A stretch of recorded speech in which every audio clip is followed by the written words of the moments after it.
Всем привет, это Киноалания. Огненный октябрь продолжается, и сразу несколько убойных фильмов ждут вас в кино прямо сейчас. Подробно будем рассказывать о двух новинках. Начнем мы с одного из самых ожидаемых отечественных релизов этого месяца. На большие экраны выходит криминальная драма «Текст» с вездесущим Александром Петровым в главной роли. Мрачная история, особенно актуальная в современном обществе, точно привлечет внимание зрителей. Главный герой – молодой Илья, 7 лет отсидевший в тюрьме по ложному обвинению в распространении наркотиков.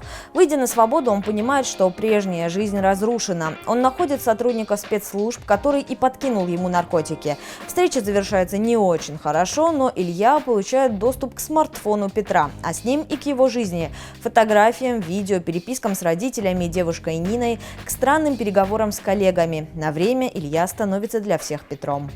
Фильм «Текст» – это экранизация бестселлера Дмитрия Глуховского, того самого, который написал постапокалиптическое «Метро-2033». В киноадаптации события книги, конечно, пришлось значительно урезать, но на истории это никак не сказалось. Роль Ильи исполнил, пожалуй, главный российский актер нашего времени Александр Петров. Фактически «Текст» – это его полноценный двухчасовой бенефис, потому что все остальные актеры здесь скорее для антуража. Они появляются в основном в виртуальном пространстве. Для Петрова, как героя комедии и блокбастеров, роль Ильи стала одним из самых серьезных вызовов в карьере, и пока критики сходятся во мнении, что он с этой ролью справился.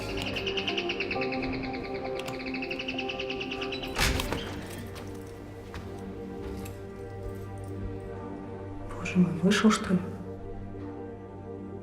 Что не позвонил? Позвонить надо было. Слушай, я все понимаю. Мы с тобой все порешали. Ну, как бы семерка. 7 лет. Так чем же «Текст» актуален сейчас? Да тем, что поднимаемые вопросы все так же будоражат общественность. Коррупция на разных уровнях власти, беззащитность людей перед силовыми структурами, зависимость от гаджетов. «Текст» – это нетипичная для российского кино мрачная драма об обреченном одиночке. Вряд ли она вызовет у вас приятные эмоции, но посмотреть этот фильм точно стоит. Ну а теперь от мрачной драмы к развеселой хоррор-комедии. На большие экраны вышло долгожданное продолжение «Зомбиленда». Создателям понадобилось аж 10 лет, чтобы созреть для продолжения, и, кажется, они потратили это время не зря. Контрольный выстрел получился в самое яблочко. Коламбус, Талахаси, Вичита и Литл Рок снова вернулись. Они живут в Белом доме и периодически выкашивают зомби, собирающихся рядом. Но однажды повзрослевшая Литл Рок влюбляется и убегает вместе с пацифистом Беркли. Остальной тройке не остается ничего иного, как отправиться в путь, чтобы ее найти. В свое время первый «Зомбиленд» навел немало шороху, и тогда казалось, что продолжение выйдет вот-вот, но это самое вот-вот растянулось аж на 10 лет. За это время режиссер фильма Рубен Фляйшер успел снять «Венома» и «Охотников на гангстеров», так что к контрольному выстрелу он подходил гораздо более опытным постановщиком. Главная четверка актеров тоже знатно прокачалась. Эмма Стоун получила заветный «Оскар», Джесси Айзенберг и Вуди Харрельсон получили номинацию на основную награду, а Эбигейл Бреслин, она выросла. Что касается новых персонажей, то они в этом фильме тоже добавились, и особого внимания из них заслуживает Зои Дойч. О, забыла про правила ремня. О, так она знает правила? Я рассказал ей о парочке. О 73. А есть еще? Ну, пупсик. За 10 лет изменились не только герои, но и зомби. Некоторые из них мутировали, и убить их теперь стало не так-то просто. Но рубка продолжится, ходячих мертвецов станет больше, а способы их убийства станут еще более изобретательными и изощренными. Некоторые из них точно заставят вас хохотать.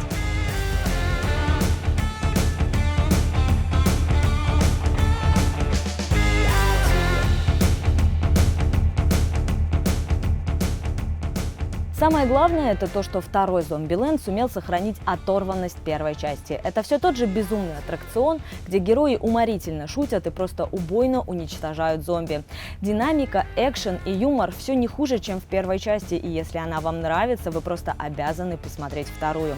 Кстати, в конце не спешите покидать зал, вас ждут сцены после титров. Не только эти два фильма стартуют на этой неделе, сейчас мы расскажем и о других новинках. На больших экранах стартует криминальный боевик «3 секунды». Информатор ФБР оказывается в смертельной ловушке между мафией, полицией и властями.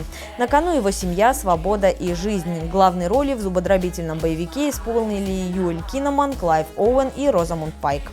В кино показывают российскую ленту «Дикая лига». Фильм расскажет историю Варлама, которому ради любимой пришлось перебраться в Москву. Проявившего себя в бою стенка на стенку парня замечает англичанин, который предлагает ему попробовать силы в футболе. Но команда не принимает неотесанного бурлака, и тогда Варлам вместе с купцом Балашовым создает первую народную команду. Благодаря им футбол в России становится поистине народной игрой. Для любителей романтичных фильмов в кино покажут ленту «Поменяться местами». Главный герой – влюбленная пара, но однажды утром он просыпается не успешным писателем, а простым учителем. Его девушка же, наоборот, теперь известная пианистка, которую зовет замуж крутой музыкальный продюсер. Он знает про нее все, а она не помнит про него ничего. Как он будет пытаться вернуть любимую? На экраны выходит и мультфильм «Сельма в городе призраков». Главная героиня выросла в любящей приемной семье, но мечтала встретить своих настоящих родителей. Неожиданно ее братья находят древнюю книгу заклинаний, открывающую путь в другие миры. Они отправляются в город призраков, чтобы найти ключ к прошлому Сельмы. А еще детишек ждет мультик «Урфин Джюс возвращается». Коварный Урфин опять пытается захватить власть в изумрудном городе. В руках злодея оказывается волшебная книга, которая исполняет любое желание хозяина. Это значит, что Страшила, Мудрый, Храбрый Лев и Железный Дровосек в опасности. Элли, Тотошка и их новый приятель Тим решают помочь жителям волшебной страны. Но если вдруг вы не успели на «Малефисенту», вы все еще можете ее посмотреть, ну и несколько других фильмов тоже.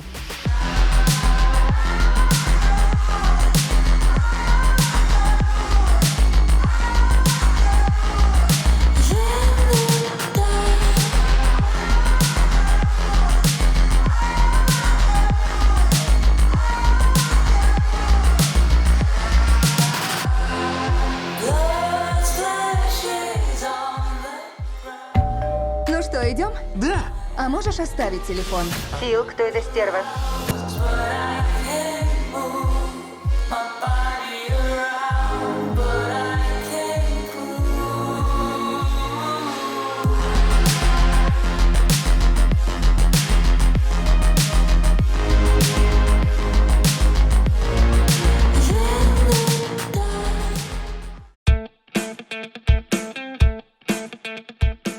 Вариантов для мasti сегодня было огромное количество, но остановились мы на самом милом и добром из них. Помните Эбигейл Бреслин, Литл Рок из Зомбиленда? Так вот, будучи совсем малышкой, она сыграла пока главную роль в своей жизни – Олив из «Маленькая мисс Счастье». Олив – маленькая девочка, которая мечтает выиграть детский конкурс красоты. Вот только до него всего пара дней, а самолетом лететь нет возможности. И вот тогда все семейство Олив садится в желтый микроавтобус и едет из Альбукерки в Калифорнию. Путешествие будет не самое простое, ведь семья у Олив ой какая проблемная. Вообще, «Маленькое мисс Счастье» – это форменное семейное безумие. Каждый персонаж – это находка для психолога. Отец совершенно не общается с дочерью. Дядя только приходит в себя после попытки самоубийства. Брат принял обет молчания, а дедушка, несмотря на все его недостатки, только, пожалуй, он готов помочь внучке подготовиться к конкурсу. Эбигейл Бреслин на момент съемок в «Маленькое мисс Счастье» было всего 10 лет, но отыграла она наивную девчушку настолько круто, что ухватила за эту роль аж номинацию на «Оскар».